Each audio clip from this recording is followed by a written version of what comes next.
बोलिए वृंदावन बिहारी लाल की जय। जय जय श्री राधे। जय हो मेरे बांके बिहारी लाल की। तो भक्तगणों, अब अभी तक आपने सुना 26वां अध्याय। अब सुनिए 27वां अध्याय। उस कहानी का शेष पाठ। प्यास से दुखित होकर उस वन में फिरने लगे। इस प्रकार वह राक्षस और पिशाचनी दोनों घूमते फिरते नर्मदा नदी के किनारे एक वट वृक्ष के नीचे आकर ठहर गए। दोनों भाई, राजा राक्षस था और वो जो स्त्री थी वो भी पिशाचनी बन गई राजा के श्राप से। तो दोनों घूमते फिरते नर्मदा नदी के किनारे वाले वट में वृक्ष के नीचे आकर ठहरे। उस वट वृक्ष पर गुरु का निंदक एक ब्रह्म राक्षस रहता था।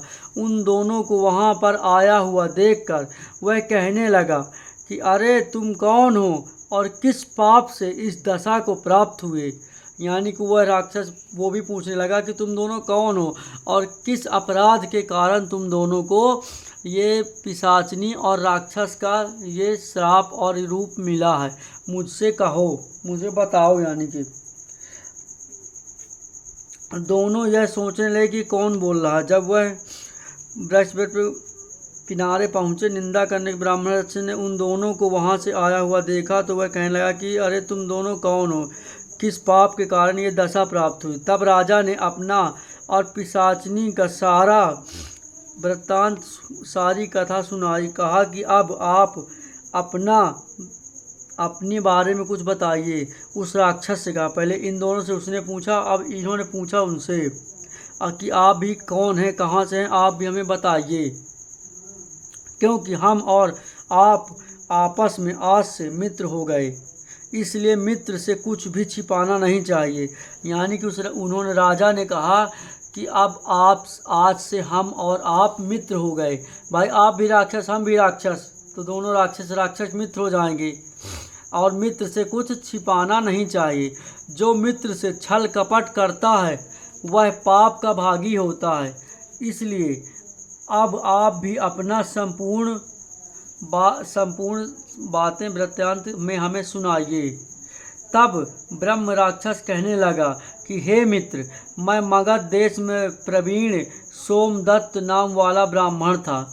मैंने मद में आकर अपने को बड़ा ही भारी विद्वान मानकर गुरु का अपमान किया। यानी कि क्रोध में आकर और अपने घमंड में आकर मैंने अपने आप को बड़ा विद्वान मान लिया और गुरु की बातों को अवहेलना करने लगा। बड़ी भारी यानी अपने अपमान किया था। उस विद्वान मानकर गुरु का अपमान किया, उसी पाप के कारण मैं इस दशा को प्राप्त हुआ। मैंने इस योनि में आकर भूख से दुखित होकर अनेक ब्राह्मण खा लिए। यानी कि ब्राह्मणों को भी मैंने खा लिया, अनेकों ब्राह्मण को भूख से रहित होकर। गुरु के अपमान के कारण ब्रह्म राक्षस को योनि प्राप्त होती है, यह मैंने भली भांति प्रकार जान लिया। तब कल्पसंत ने पूछा कि हे मित्र, गुरु की कोटि में कौन कौन आते हैं, यह हमें सुने। सोमदत्त ने कहा कि वेदों को पढ़ने वाला, सुनने वाला, नीति शास्त्र से तथा वेदों की व्याख्याता यानी कि उन्हें बताने बाँचने वाला, वेदों के संदेश को पूरे दूर दूर तक सुनाने वाला, भय से रक्षा करने वाला, अन्नदाता शिक्षा देने वाला, बुरे कामों से रोकने वाला, ससुर, मामा, पिता, ज्येष्ठ, भ्राता, बड़ा भाई, गर्भ से मरणोपरांत संस्कार करने वाला तथा राजा, इन सब की गुरु संज्ञा है। अतएव एवं इन सब की वंदना करनी चाहिए। तब पुनः कल्पवास को पूछने लगा कि तुमने अनेक गुरु कहे, इसमें से कोई बड़ा भी है या सब बराबर ही हैं। यानी कि जितनी चीज़ें आपने बताई जितने लोगों को, तो इनमें से कोई बड़ा भी है कि सब बराबर ही हैं। तब सोमदत्त कहने लगा कि हे मित्र, यद्यपि हम राक्षस हैं, साथ ही भूख और प्यास से दुखित भी हैं, मगर गुरु महिमा का वर्णन करने से निश्चय ही कल्याण होता है। यद्यपि सब गुरु बराबर हैं, फिर भी इस संबंध में शास्त्रों की व्याख्यात सुनो। वेद तथा मंत्रों का उपदेश करने वाला, धर्म शास्त्र तथा पुराणों की व्याख्याता व उपदेश करने वाला, यह विशेष गुरु हैं। इनमें से प्रमुख वह गुरु है जो देव पूजा करवाए, देव पूजा का फल बतलाए अथवा गुप्त मंत्र का उपदेश दे। हमने गौतम ऋषि से धर्म, अर्थ, काम और मोक्ष के देने वाले सब पुराण सुने हैं। एक समय है, महादेव जी का पूजन कर रहा था। उसी समय श्री गौतम जी वहाँ पर आ गए। मैंने खड़े होकर उनको प्रणाम नहीं किया, वरना पूजा में ही लगा रहा। तब महादेव जी ने हमको गुरु का अपमान करने के दोष में ब्रह्म राक्षस बना दिया। उसी पाप के कारण मेरा अंतःकरण जल जाता है। न जाने इस दुख से कब मुक्ति मिलेगी। सूत जी कहते हैं कि हे ऋषि, इस प्रकार गुरु महिमा का वर्णन करने से उनके सब पाप नष्ट हो गए। इतने में उन्होंने दूर से आते हुए गर्ग मुनि को देखा तो दोनों राक्षस तथा पिशाचिनी अपने हाथ जोड़कर उनकी ओर भागे कि हमारा भोजन आ गया। परंतु फिर गर्ग जी के कहे हुए वचनों को याद करके उनके निकट न जाकर दूर से ही पिशाचिनी कहने लगी कि हे महात्मा, आपको नमस्कार है। हमने कितने ही ब्राह्मण खा लिए, परंतु आप महादेव जी के नाम से सुरक्षित हैं। तब गर्ग मुनि ने तुलसी दल युक्त गंगा जल से उनका अभिषेक किया। अभिषेक होते ही वह राक्षस देह से मुक्त होकर देव रूप हो गए। पुत्र युक्त ब्राह्मणी और सोमदत्त विष्णु रूप शंख चक्र गदा पद्मधारी होकर गर्ग जी की स्तुति करते हुए विष्णु लोक को चले गए और कल्पसर्पाद अपने रूप को प्राप्त होकर सोच में पड़ गया। उसको इस प्रकार सोच में पड़े देखकर गुप्त रूप से सरस्वती बोली कि हे राजन, तुम सोच मत पड़ो। राज्य सुख भोगने के बाद अंत में तुम भी विष्णु लोक को प्राप्त हो जाओगे।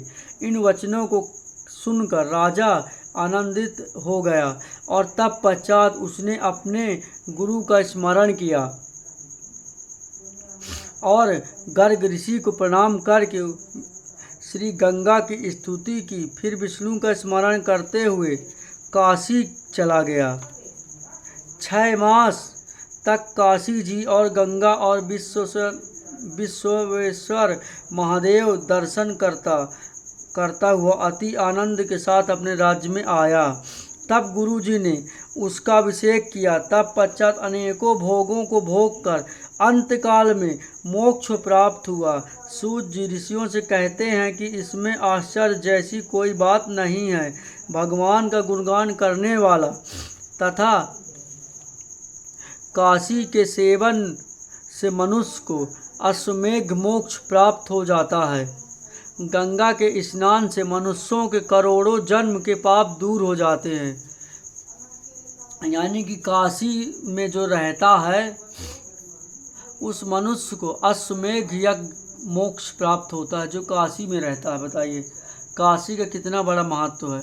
और हम सब इन कथाओं के माध्यम से ही जान पाते हैं, क्योंकि हम सब इन चीज़ों को भूल गए हैं। कोई वेद और पुराण पढ़ ही नहीं पाते, तो हम क्या जाने किस चीज़ क्या महत्व है।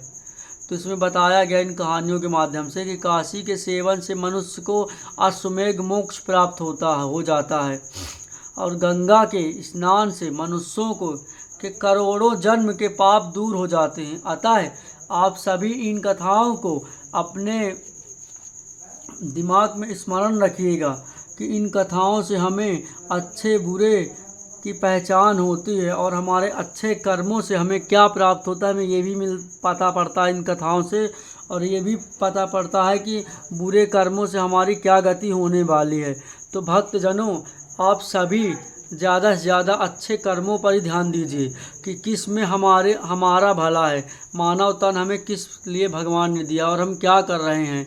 तो इस मानव तन को आप सभी भक्तजनों समझिए कि मानव तन मिला श्री हरि विष्णु नारायण की भक्ति, नाम जप और अपने अनेकों जितने जन्म हमने अब तक लिए हमें स्मरण नहीं, उन जन्मों में जो भी हमने पाप किया है उन सभी पापों को नष्ट करने के लिए श्री हरि नारायण भगवान का हम सभी स्तुति करते रहें, उनका नाम जप करते रहें। श्री कृष्ण गोविंद हरे मुरारी, हे नाथ नारायण वासुदेवा, राधे कृष्णा राधे राधे कृष्णा कृष्णा। तो जितना हो सके भक्तजनों तो ज़्यादा आप भी नाम जप करिए, अपने कर्म करते रहिए और भगवान का नाम जपते रहिए। इस नाम जप से ही हमारा कल्याण है। जो भी हमारे अनजाने में जो हमसे पाप हुए, इन नाम जप से ही उन पापों का निवारण होगा।